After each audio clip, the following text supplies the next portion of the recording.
this is the new shuttle with the blast shield. Yeah. The blast Stop it. shield, No, the blast it shield. works. And Yeah, it it comes works. down and it You're goes up. fine. Blast shield. Stop it. Welcome back to another bonus edition of A Strange New Pod.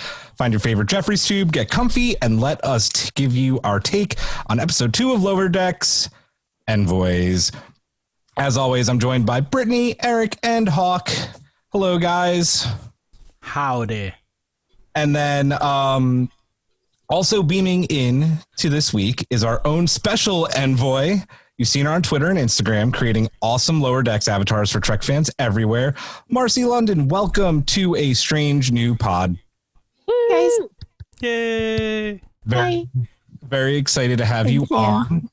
And we're going to be getting to all your awesome artwork in a second. Before we get into the show, as always, a big thanks to Sam Dillard and Samo Studios for our awesome intro music. We also seem to be drinking something blue. At least I think 2 of us are. Brittany's got a blue drink. I'm trying to get it in the right light. I made a Romulan ale that is more appropriate to the Romulan blood color of green. The blue didn't turn out, even though we got the blue Curacao syrup. I have to perfect. Oh, look, Eric's got that nice blue. Oh, he does. I saw you blue. get coffee first. So Coffee is needed because I'm a parent. Hawk's blood is actually blue. I had mine earlier, and Hawk's blood is blue. So there Maybe you go. I can pour it into his screen. Wait. That's not how that works. So Eric, I think, got the blue down. I did not. This is delicious, though. It's I used to work at a bar. that'll Many do. bars. There you go. This is I just opted out of bourbon, getting an ice. sugar, lemon juice, blue Curacao syrup, and simple syrup, and lemon.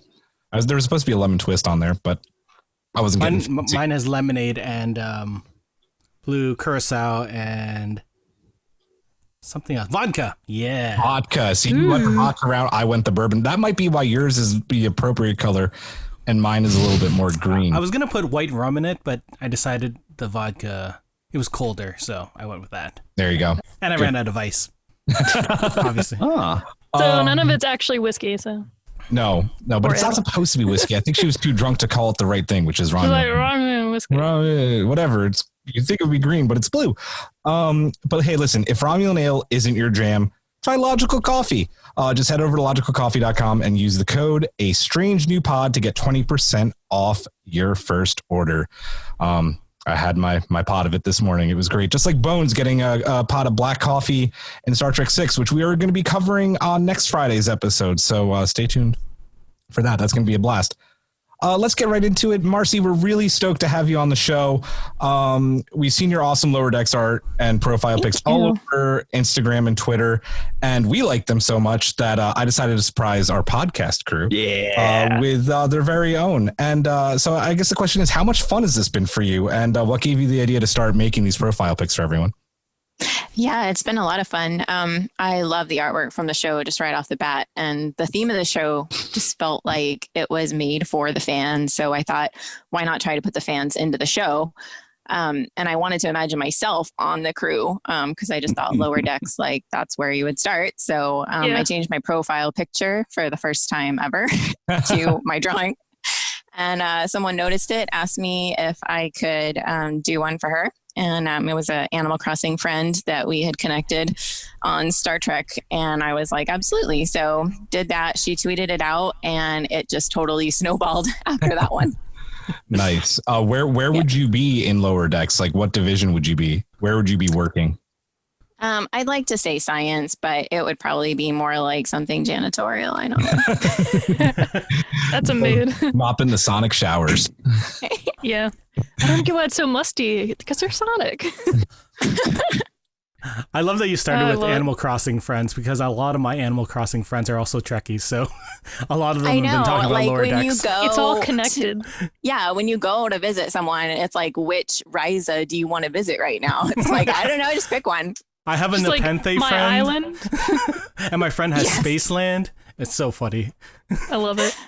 Oh, yes. Just like my background, everything's connected. My wife all is about actually whales. downloading Animal Crossing as we speak. So Yeah, I was trying to convince her. I was one of the people convincing her on Facebook Amazing. today. You did it. I haven't played Animal Crossing since that first month of the pandemic when I went really hard. And then I finally reached the point where you have to create a real city on your island. It's not just all the base stuff. And then I was like, there's too many options, and then I stopped playing. That's when the zen happens, because it's just so awesome to just, it was so stressful that I was just everything. like, no, you just like make your own goals. And, you know, if it's like, I got a new flower today, woo. Yeah. I made I just tiers started for playing my my housing. PS4 again. Yeah. Yeah, when it was like, you can now change the land, you can add all this stuff, I was just like, this is too much. This is too much responsibility. Welcome to Animal Crossing podcast. Yeah, right? Sorry. I got a sidetrack. Strange new worlds, horizons. So there have been so many of these images floating around online, and all of them are awesome, but you sent us two that have been your favorite to work on so far. What makes these two special, and what's the story behind them? So the first one I sent you was this man with this like fantastic beard and these awesome eyebrows. And just right away when I saw his face, I wanted to draw him and totally play up those eyebrows. And he sent me this picture and it was so intense and unique. And I just had to translate it. And I really went to town with these eyebrows, and I put little creases in his forehead, and I sent it to him, and I was almost a little scared when I sent it. And I just was immediately like, if it's too much, I can pull back. Like, I'm sorry, I had way too much fun. And he looked at it and he was kind of like, yeah, that's a lot. You know, I'm like, it was a lot. But so I sent him like a happy one, and then the super intense one with the eyebrows and the beard and everything. And I was like, you can change it based on your mood now, and we'll know when you see your profile picture what kind of mood you're in. So that's amazing. He got two, but it was just so much fun. And just like he had this super unique face. So that was my first one. And then the second one that I sent you was I think her name is Instazati, and she's on Instagram too. And she had this great hair, and it was like two-toned, and she had it piled up on her head, and it was messy and just tendrils coming down. And I was like, this is going to be so fun. So I got my smudge brush out and just got to really play up like what it would look like if she was a cartoon. And so it's been really fun just imagining, like looking at people's faces and imagining what they would look like if they were running around on lower decks. I have to say, I absolutely love the hair on that one. It's so cool. It's fantastic. It was so fun. Yeah, and I like how you had like an eyebrow muse. You were just like so inspired by this man's facial hair that you're just like, I need to draw you. That's how we know you're a true artist. Because few people walk around, they're just like, how would this person look as a cartoon? But then you're like, sir, I need to draw your eyebrows. It's amazing. Just let me do my thing. Yeah, exactly.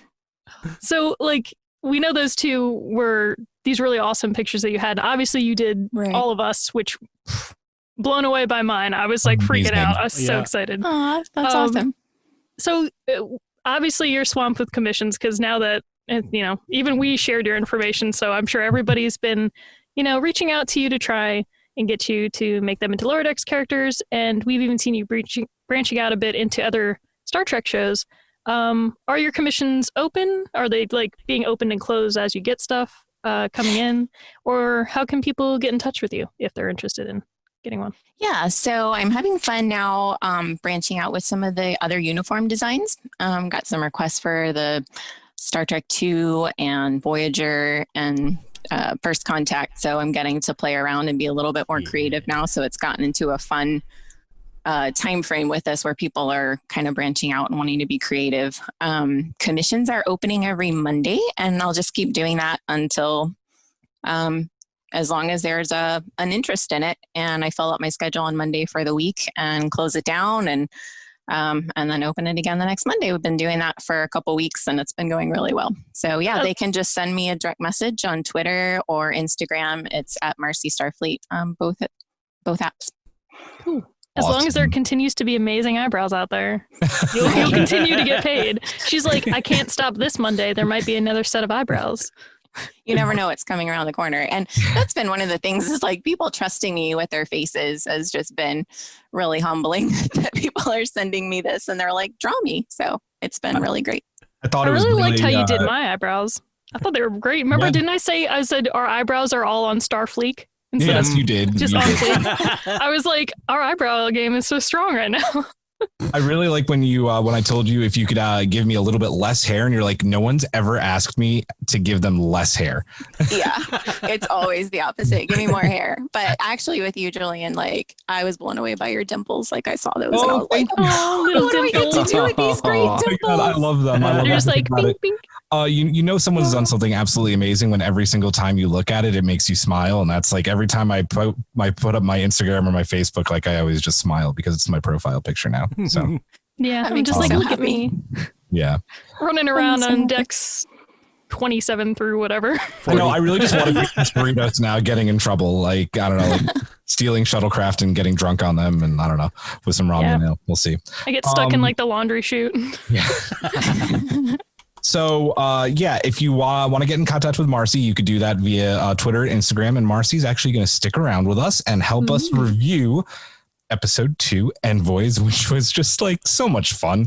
It was right on par, if not like better than the pilot. It was just so much fun. And here is this week's episode synopsis. Actually, Hawk, why don't you go ahead and read this week's episode synopsis? Here, so this week on Lower Decks, after a high-profile mission goes awry, Boimler is further plagued with self-doubt when Mariner proves herself to be a more naturally talented sci-fi badass than he. Rutherford quits his job in engineering and explores other departments on the USS Cerritos. There we go. I love him. I love Rutherford even more after this episode. I hate how much I love every single character. Like I thought I was gonna have, like, obviously I have Mariner as my favorite, but like the fact that I love everybody so much, I'm like, oh my god, now there's Rutherford, now here's this. Tendi wasn't in it this much this week, which made me sad. No, it made me sad. Yeah, but more Rutherford made me happy. Yeah. So as we were talking about Rutherford, there were kind of two different main arcs this week. First, Boimler transporting Corinne, which I think I spelled correctly, Ko 'RIN. I'm assuming is how you would spell his name in Klingon. He escorts him to peace negotiations, and then Mariner ends up kind of getting herself put in the mission because mom's the captain, and then. What did we think about that shuttle ride down and the blast shield, and then the following hunt to kind of get Corinne where he needed to be? Well, first of all, like the 5 cans of like ramen noodle soup was a mood because I was just like, oh my god, this is me all the time. We're sitting here like, ramen. That's how much ramen I eat. That's exactly. Me. I was like, I'm finally seeing myself in cartoon form, which has never happened. Literally had getting broth last night. Yeah. Yeah. I had ramen for lunch today, and I was like, should I save some for a recording? Yeah, should I just hold one? I love how she was like half eating each also. It wasn't even like they were completely empty. It's just like broth was everywhere. And how long was she in there just like waiting for him? She's like, better cook another thing of ramen. Replicate some more. This was all just to bug Boimler. She just wanted to bug him. I'm surprised she didn't call him a wet noodle. I don't know. I don't know if it was just to annoy him, right?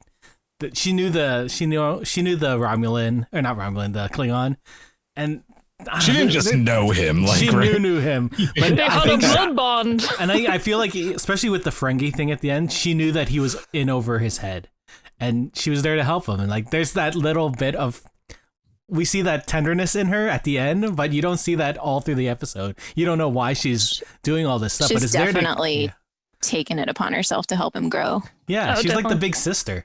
It's awesome. She's his mentor, like the end of the last episode. So she's just like, oh, cute. You got a little mission all on your own. This big important thing. I'll be here with my soup. By the way, blast shields. Blast shield. Oh, man. Marcy, what did you think about, this was kind of like a cool planet they were on, right? Like there was like the Klingon district and they got to go through this pretty cool bazaar. There was a really cool Easter egg of all the different Klingon blasters, disruptors throughout the years and shows of TOS. This was a pretty cool scene.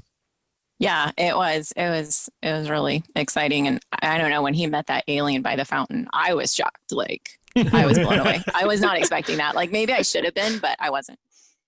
I wasn't expecting that at all. Well, you're just kind of like, what's going on here? Right, because you're just thrown into this new planet. And so, like, we didn't know the rules, like with some of these other planets that we visit all the time in Star Trek. So I was surprised. I like how it was like how we would have like Little Italy or Little China. Little Kronos. Little Kronos. And I was like, oh my God. Little Andoria. Oh, yeah. man. We got to head up here to the Andorian section. It was also crazy to see a Vendorian again, because the last time we saw them was on the animated series, which is... Oh, yeah. which was not a good series, but... It's full of memes, though. It is full. It's meme quality. Oh, Marcy Bakes to differ. Oh, I don't know. It's just so cringy for me. I just started watching it, and that's like where my heart is right now. That's fair. It is. It's like that old Spider-Man cartoon where you love it, but it's so cheesy. Yeah, but once again, that's where we get all our memes from. It is. I'm just going to keep pointing at you. Point. When he's sitting at the desk and there's the picture of him. How awesome would it have been if that Ferengi was Quark? Oh. Dude. Right? I screamed right away when a Ferengi showed up. I was like, ah! I even like messaged the chat. Huma. Profit. Yeah, the best part about that was when Boimler figured him out, he was like, code. Give me your profit. Give me your money. Give me your coin back. He said, give me your profit. Like there's 10 bars of gold press latinum in there. There might be. I always got to get that press latinum. But I loved right away when she doesn't like point out the fact that he's a Ferengi, and she's like, no, he's totally like something else, blah, blah, blah. Like, I was just like, oh, she's so nice. She's really trying to like let Boimler have his moment because she knows it's a fucking Ferengi. Oh, it was so obvious. She wanted to give him a win. Did you guys know that she didn't know it was a Ferengi? Did you guys expect that little twist, or were you shocked when she was talking with the Ferengi at the end? I never doubted she knew. Yeah, I wasn't shocked at all. No, like I thought it was funny when she did it. I was like, I gotta get what she's doing. And then it kind of sucks at the end of the episode. I thought when he's like at the bar and like, you know, talking to everybody and he's like really hyping himself up, I thought eventually she'd be like, dude, I knew it was a fucking Ferengi. Like I set it up. But like the fact that she doesn't, I was like, wow, that took a lot to sit there and take that crap. And she's like, oh, time to shoot myself out the airlock.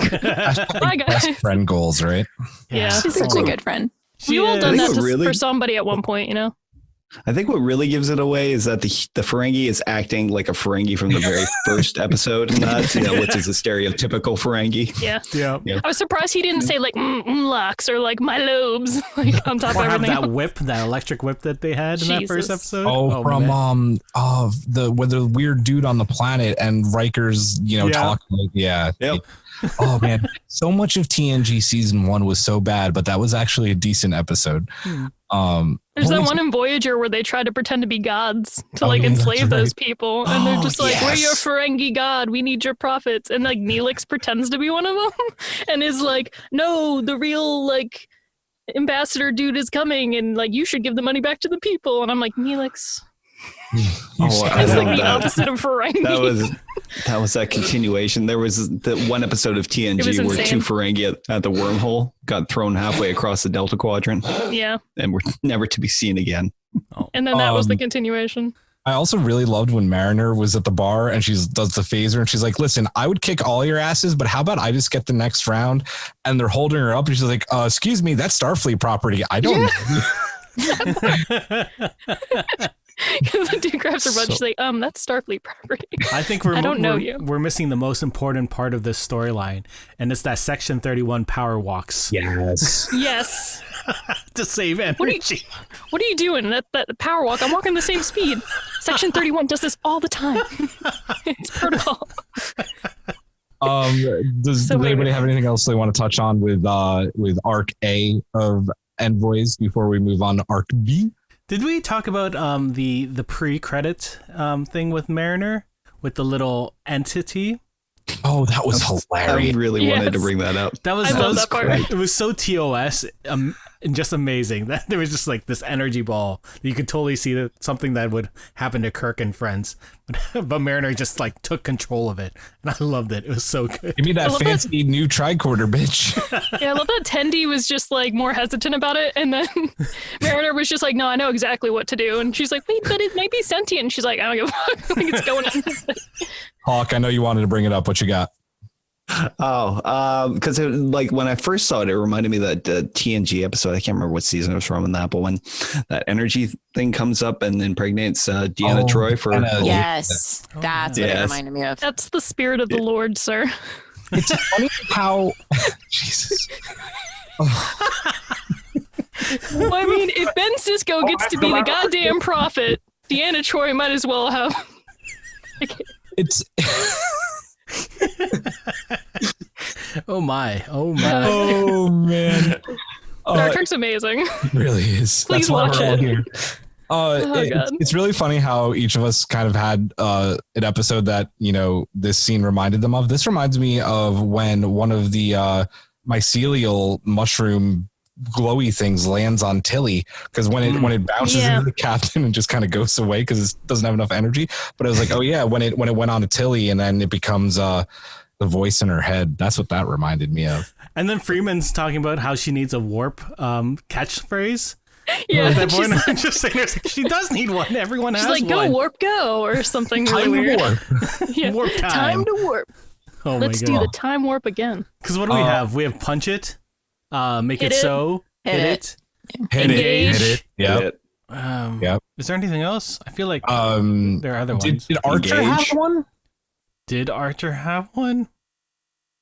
I feel like he did. I don't think so. I feel like Janeway just said like engage. Yeah, she like just that. she straight up Picarded it like engage. Well, she did have her own protocol, so Janeway,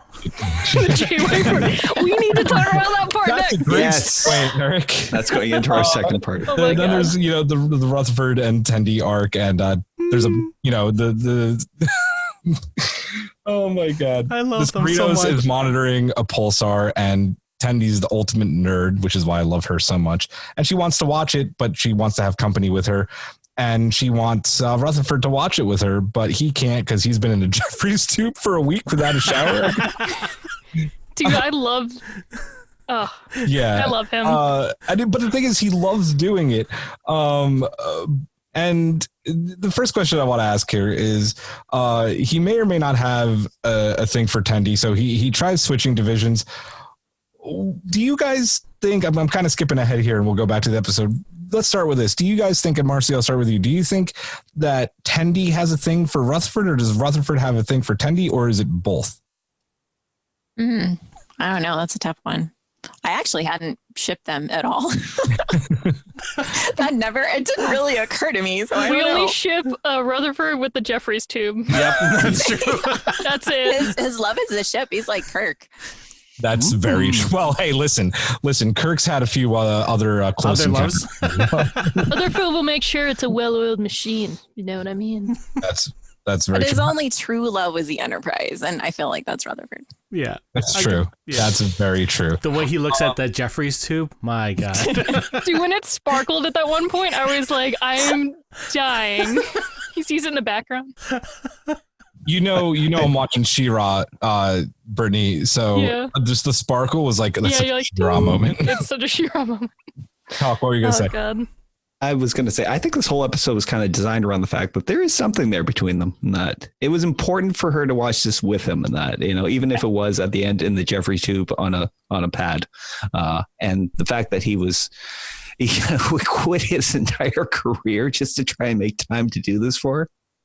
Yeah, I think neither realizes they like each other, but their actions kind of speak towards it. Like, especially Rutherford. They're it's not like they're back to back being all like stern watching it. Like they're leaning up against each other in a kind of casual manner. I'm like, yep. But they also don't look at each other, and she's like, "This is so beautiful," because she loves space, and he's like, "Yeah, it is," and looks at the machine. Is so beautiful. So That's like maybe point. they have just like this really strong bond, but they both will only ever love space and science. Maybe they don't need to look at each other because they just need each other's company. Oh, I love them so much. Listen, if it ends up not being romantic at all, I'm fine with that. I do like that both of them love the ship and just want to be their best. How about Shax though, guys? When he goes to join security and he's like, Smorgasbord. Yes, dude, I've made that joke before. Engage Operation Smorgasbord. Smorgasbord. Board's eye socket. Well, he's just like, I've never seen anybody do that. I usually put people in this so they understand failure. And I do love that the prophets were mentioned, right? Yeah, because he's like, by the prophets. By the prophets. Oh man. Other than that, what did we think about the segment? I mean, we've talked a bit about it already. Like, it's so funny to go. Yeah, go ahead. What'd you say? The part in sick bay, I just had to laugh. Oh yes, so good because he's just telling the truth, and it's just so bad. And they're like, "Get your heart rate down." I love how she's like, "You can cut someone open, like their body, and take care of all that stuff like a machine." She's like, "But your bedside manner, like, you can't be here. Get out. You need to go." Those are lithium burns. How are you still alive? Whereas my favorite part is when Jack Ransom takes him into the simulator for the first time, because yes, Jerry O'Connell is amazing. Jerry O'Connell gave us a lot of love today, FYI. So Jerry, if you're listening, thank you. You're the man. We hope to have you on the show sometime soon. His whole bit at the beginning, like I hope he stands by us. Yeah. Hit it. And here it is. Shut up, Wesley. He can be our kangaroo Jack Ransom. Oh my God. I love you, Jerry. I'm sad that you went to Kangaroo Jack. Hey, yes, I'm a 90s kid. That's where I knew him from. And then I was like, wait, he was also that kid in Stand By Me. He was in Sliders. What's those 2 films I know?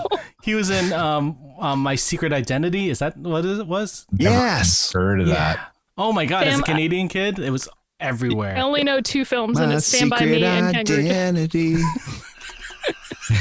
Nothing like having a warm joystick in your hand, or what flight stick in your hand? Joystick is joystick. It was a joystick in your hand. Oh my God. As soon as he said that, I laughed and snorted so loud. And then when he said, out of all the thousands of simulations we've done, that has never happened before. Let's do it again with more children. I cried. I actually cried. That was a reference to the Enterprise. That was totally a jab at the Enterprise V, having all the kids on Picard Day. But no, all the pretty kids are being ejected into space. I just did Children the should Janeway not be protocol. aboard starships. Who is it? Did Janeway say that, or who said that line? Children. Oh no, Picard said that. Yeah, it was Picard. Yeah, he didn't like first Janeway had episode. like He was one never child. comfortable with it. Yeah. Yeah. No. When Wesley's like dripping wet in Encounter in Farpoint after coming out of the holodeck, and he's not even looking at Wesley. He's looking at the floor soaking wet. He's like, I'm gonna have to mop that up. What the hell did you just do to my ship, boy? Shut up, Wesley. Just Wesley things. But yeah, he really stole that whole scene with Rutherford, like, because I like how he goes to all the different areas and everybody's just kind of like, yeah, it's okay if you want to leave us, like, go on to better things, like, they always make you think they're going to be mad and they're not, but like Ransom that was just insane.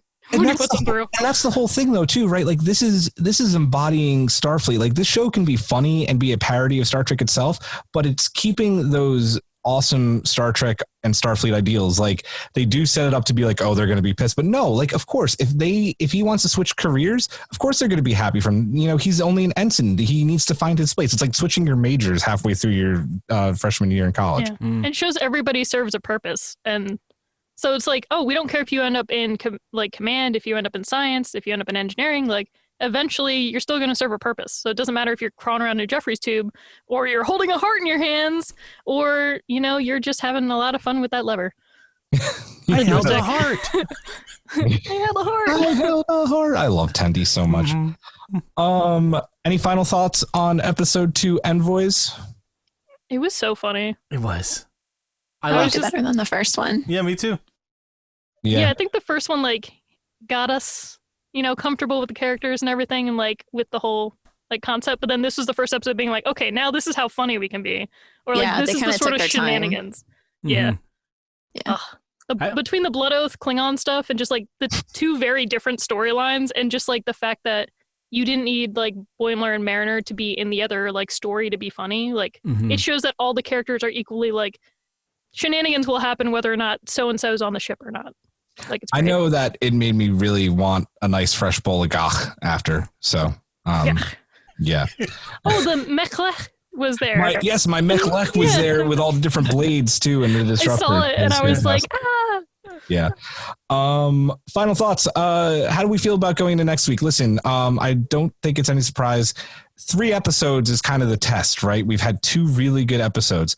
The show has been fun.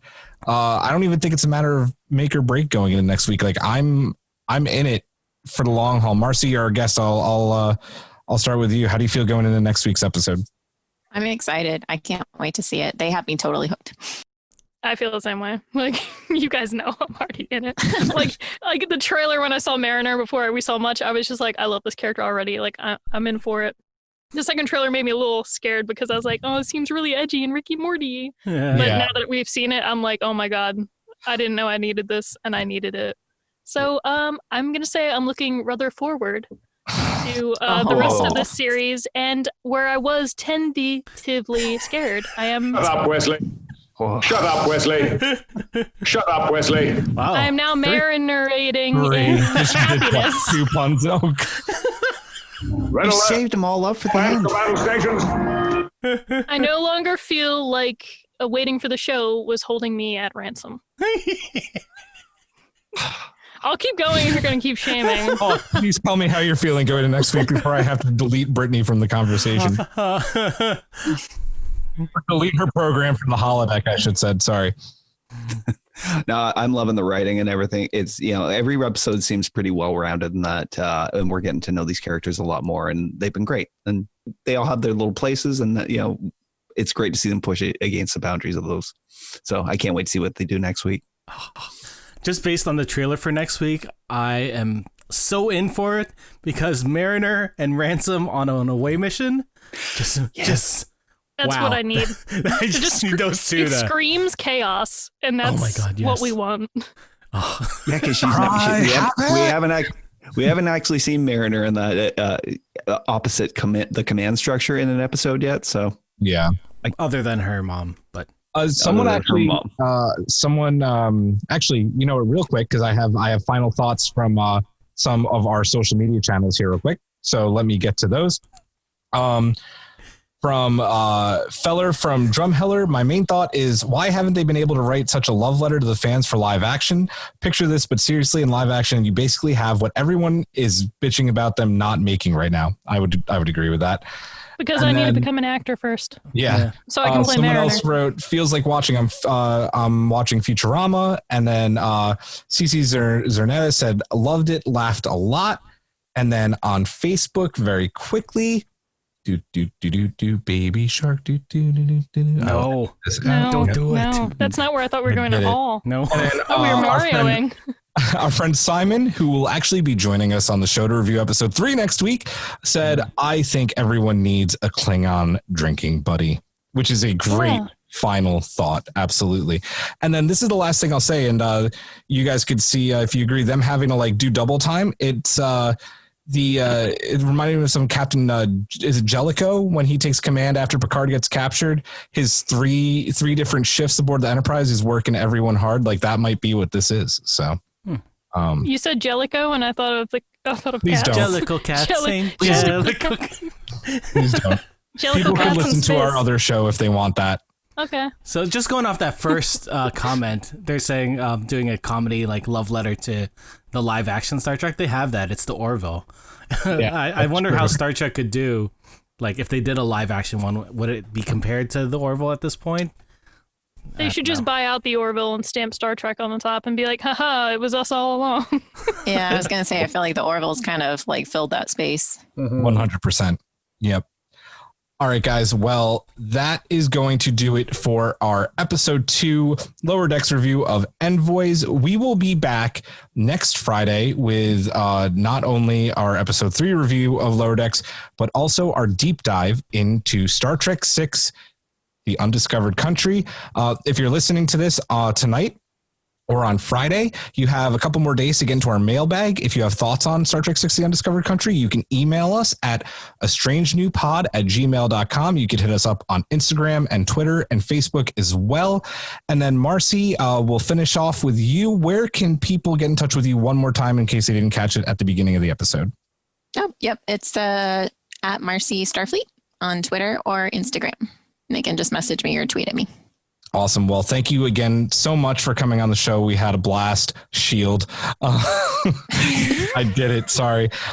So for Hawk, for Eric, for Brittany, I'm Julian. Have a good night and live long and prosper. Mushroom! Thanks for beaming into our podcast today. If you want to keep the hailing frequencies open, you can subscribe on Apple and Google Podcasts, YouTube, and Spotify. Like what you hear? Put in a good word with Starfleet and leave us a 5-star review.